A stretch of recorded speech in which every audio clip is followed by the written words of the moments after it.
So I'm just about to leave the house for a bit of networking. Got a quick meeting with someone for half an hour's coffee. And I was talking to a couple of people on the phone, and I just said I'm popping out to meet this person, someone I've not met before. And they're both like going, oh, well, what are you expecting to do with them? What kind of work do you think you're going to do with them?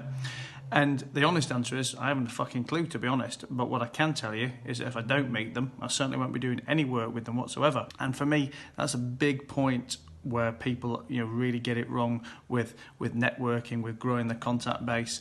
That it's not about going out there and sitting down and going, right, what can we do together? What are we going to do together right now? It's about growing your contact base and making sure that you've got people that when the time is right to do some business with them, or when the time is right for you to help them or for them to help you, that you've got that contact base of people that that you can call on. But the only thing I can tell you is, if you don't meet people, if you don't grow your network, then you're not going to have anyone when the time is right. And when I say take every meeting, listen, don't take every meeting that is either people at the wrong level of an organisation, or people at the wrong level in let's say the kind of social circles you move in, or whatever it may be. So don't take every meeting with every person.